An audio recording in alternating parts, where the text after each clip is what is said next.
As you may know, sometimes in life, people have better opportunities than others. And that is just fine. That is normal. Sometimes, life do be that way. Sometimes, life be like that. And I had to drop Hakka, bro, at the airport. Everything went seamless. Motherfucker arrived the next day. Yes, we flew separately. So not only I was freaking the fuck out and I literally have to clean the apartment all by myself because Hakka is a piece of shit, I was also lonely. And I told to my brother, hey, I know this spot in the airport. They sell ramen. Do you want to have ramen as your last meal? And Hakka bro was like, oh yeah, I would love to. So we went to the airport ramen. First of all, in 2 bowls of ramen, 5,000 yen. And I paid that begrudgingly. Because I was like, all right, okay. It's you know, it's Hakka bro's last meal in Japan. That's fine. Like, you know, I can always, like, not eat, right? We were met with a lukewarm bowl of ramen. And I said, it's okay. It's okay. It's okay. It's okay. It's all right. Like, you know, that's fine.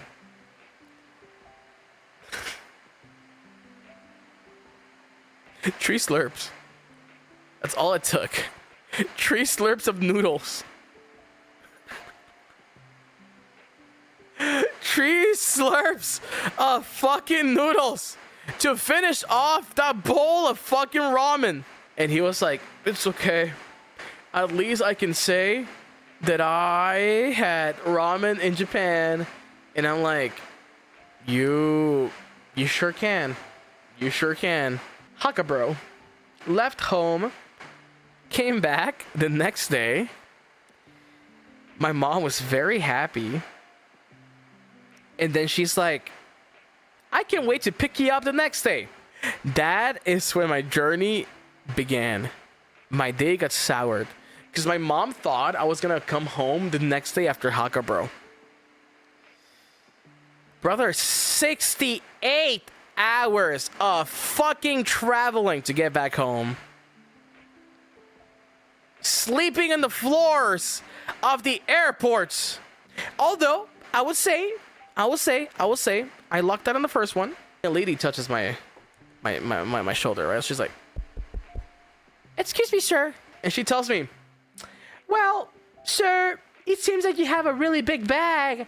Well, it seems like your bag is taking a lot of space under the seat. So would you mind trading seats? And I was like, trading seats? Like, as in, like, you guys will give me another seat because of the bag? And they were like, yeah. And I was like, where is this seat? And they're like, it's up front. Well, let me tell you, I got exit row. Premium economy, baby. I got exit row premium economy. I fucking jumped, bro. I did a fucking backflip. I was like, yeah! I literally just stared at the flight attendant and I was like, thank you. Thank you. Thank you. Thank you. That was the best flight of my whole fucking life. I stepped on my little train to my not train, to my little bus at the hotel. I stayed at the most budget hotel I could afford because I can survive in the other places, but I cannot survive a night out in Europe. Let me tell you that. And they give me like this freaking like key made out of like wood. And I'm like, oh my fucking God. Not only their budget, they're fucking trendy as well. Like, the moment they don't give me a plastic card, I know they're gonna they're gonna pull some like freaking like save the planet type of bullshit with me. I'm fucking telling you, man. I went to the hotel room. Dirty. The bed was awful. Had brown stains on it. Bags full of Coke cans. The restroom wet and towels. This guy from Spain attended me after because the lady was busy, right? And I was like, it's okay, take your time. Like, it happens, you know, it's fine. This guy from Spain just looks at me straight in the eye. And he's like, La habitación estaba sucia, ¿verdad? And I was like, son of a bitch, what the fuck? Like, I was like, what the fuck? Like,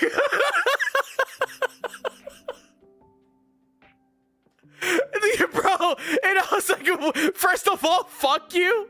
I just got fucking profiled. And I was like, yes, it was very dirty. I respond back in English. He keeps talking Spanish to me. And he's like, okay, hostia, aquí tienes, muchas gracias. And I was like, thank you. All right, see you later. Nos vemos. I respond in Spanish. Fucker. I go to the room. Keep in mind, I want you guys to go back. What did I just say?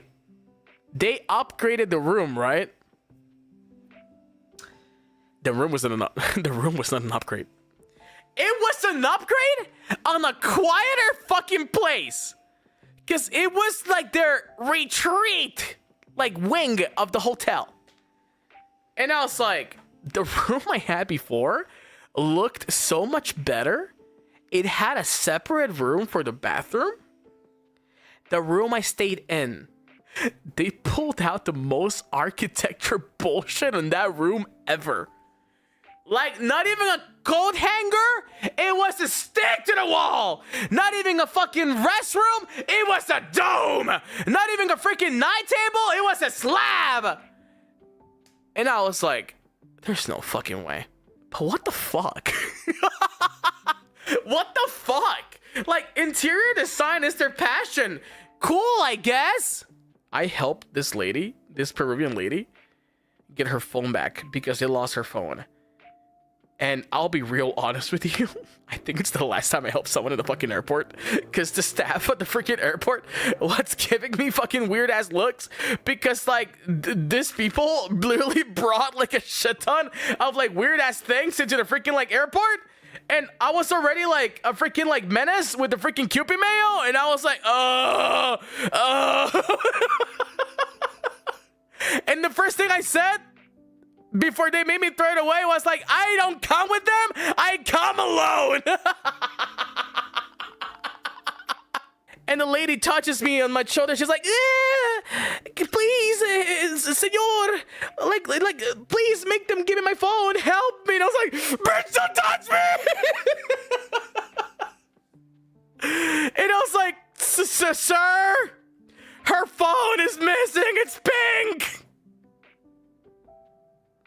And they help her find her phone.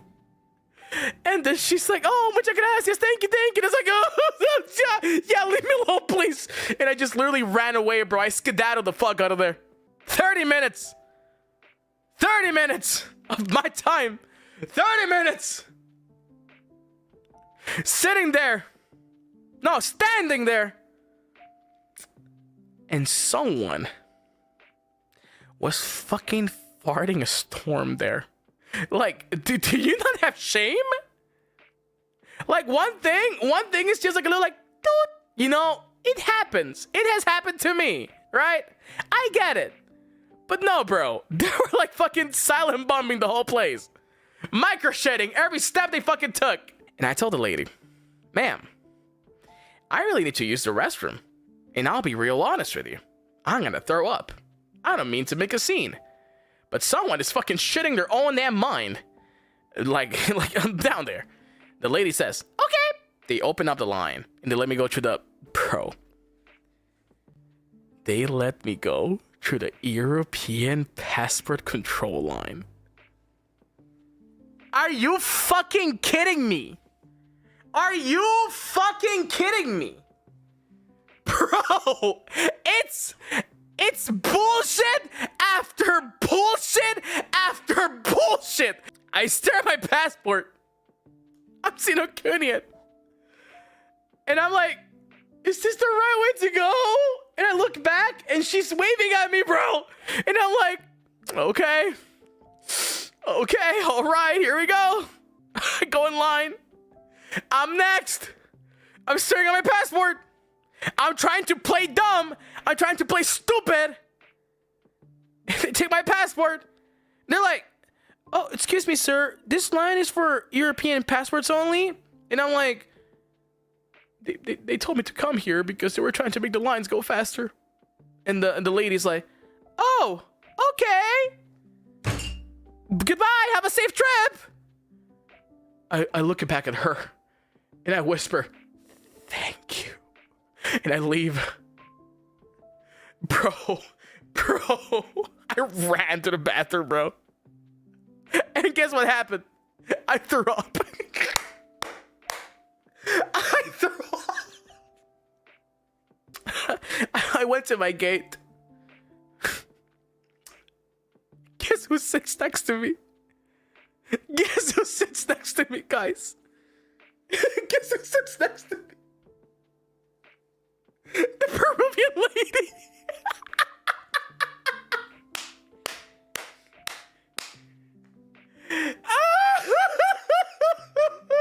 And she hits it with the, oh, you're the little guy that helped me find my phone.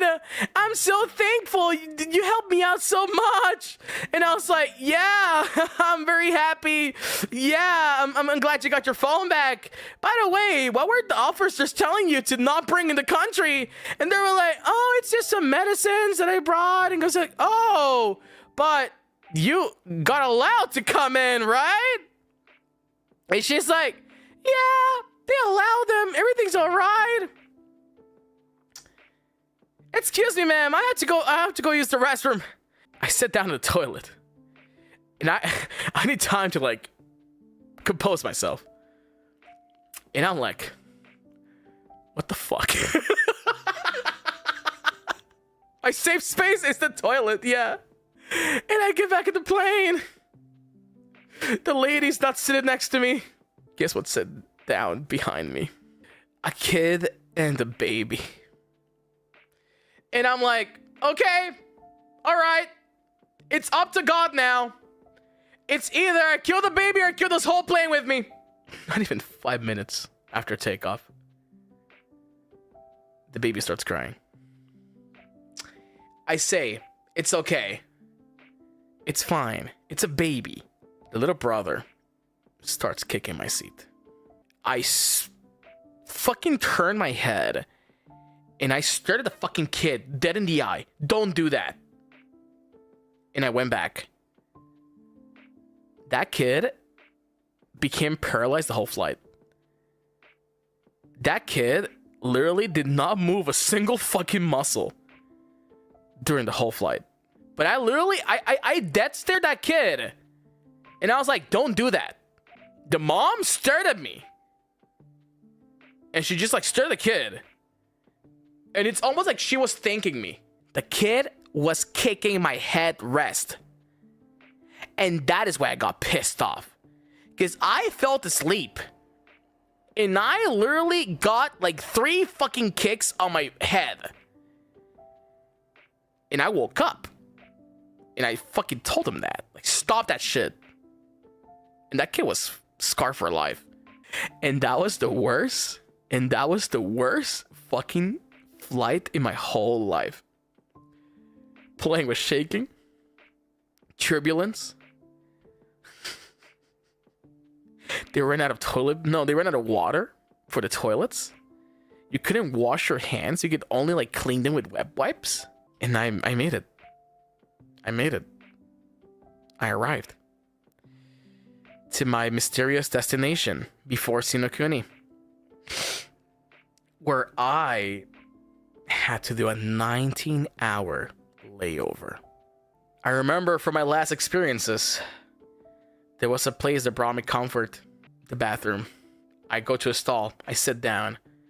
I sit down, and I'm like, fuck, what do I do?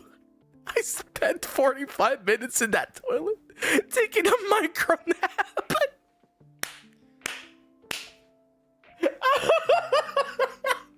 And I go back to the shitty-ass lounge that I stayed on my first trip to Japan. I got into the lounge. I felt like one of those videos of like a day in the life off. I felt on those in like that video where it's just like a day in the life of a young entrepreneur. I took out my laptop. I put out all my devices to charge in their silent meeting room. You know what I did? I ate 5 sandwiches. I drank 3 strawberry Fantas. I put the bag in the corner. I slept on top of my fucking bag while I had my legs curled up in my backpack, using my carry-on as a pillow. All of that while I was stanced up. Guess how many times I got tapped for people asking me for my fucking receipt just because of how I looked? 4. Well, I was in the middle of my not nap, losing my shit. And all of those taps that I received were to literally check if I were like actually checked in. I made it to the gate. I left 30 minutes before the lounge ended because you know what? They were like racially profiling me enough. I got out and I said, thanks for your service. I sit in front of this lady with a dog. Looking at that naked mole rat of a dog was the most comfort I felt during the last 19 hours. I sit in front of the dog and I'm locking eyes with that dog, right? I'm like locking eyes with that dog. It almost felt like that dog was like talking to me. This very cute American old couple sits in front of me. And they're like, that dog is looking at you. And I just stare at them. And I said, yeah, it's like he's seeing my soul. And that's the only words I said to that couple. I got in. I sit down to the sweetest old lady ever. But you know what was sweeter? The lady with the fucking iPad that told me, hey guy, do you want to roll for yourself?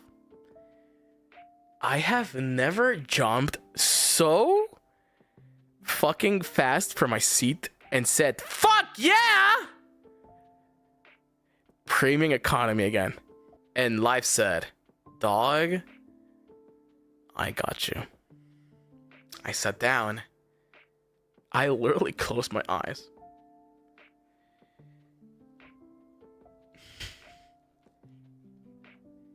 Cabin crew, prepare for landing. I teleported. Dude, I'm not even kidding. I fucking teleported. And I was just like, what the fuck? I came home. Sinakuni, baby. Yippee! This old TSA agent, he's like, hey, guy. Psst. Hey, psst. Hey, you. Psst. Come here. And I'm like, uh-oh. I'm gonna get searched. My cavities. Oh, God, my cavities. And he's like, did you fill in this QR code, by the way? And I'm like, is that for, like, you know, like customs? No. This is a new technology we're trying for people not to make a line. You just literally go there. You go to a kiosk stand. You scan the code. And you can go, like, fast. And I'll take a picture of it, right? And I'm just like, there's no fucking way I'm gonna do it. The old man comes again. Hey, buddy, come on, man. Why are you making a line? I gave you the code. Come on, scan it. Another guy comes in like, yeah. You seem like you have a phone. Come on, scan it. I scan it. 5 minutes. I spent a total of 5 minutes in customs, where the other people spent a total of 1 hour. And I like made it through, and I was like, I thought you guys were gonna fucking scam me or something. And he was like, nah, man, how can I scam you, man? You just seem tired. I wanted you to get home quickly. And I was like, you're so nice to me. I almost cried. And Hakka broke down. No, I almost broke down when I was at the freaking carousel and I did not see my bag come out for like 40 minutes. The time I spent at customs, the time I would have spent at customs normally, I spent it waiting for my bag because I got out too quickly. And I was like, what the fuck? Where's my bag? I take my bag. I go out through customs. I go out through migration. A dog, an airport dog, sits next to me. And I'm like, don't do this to me. Don't do this to me. Don't do this to me. Stupid fucking animal. Don't do this to me. And the dog was just like, oh. He just left. It was like, oh. Because he just stopped. He just stopped next down to my fucking bag. And I was like, no. He was just taking a little break.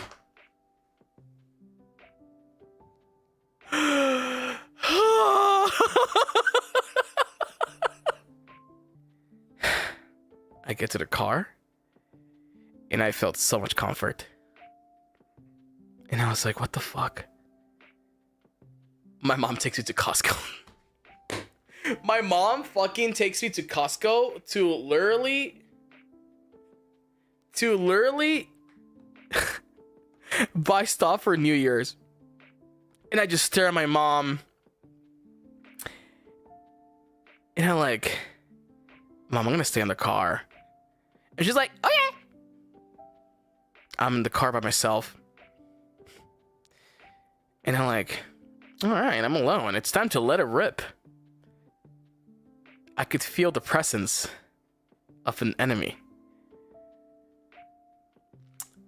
And I literally had to turn off the car, run to the fucking store, telling Hakka bro, hey, come here, pick me up. Come pick me up at the door. Come pick me up at the door. Come pick me up at the door.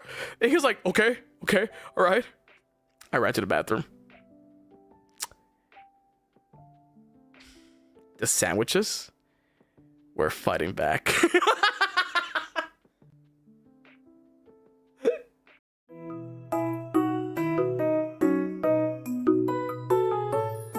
I'm still clicking, by the way.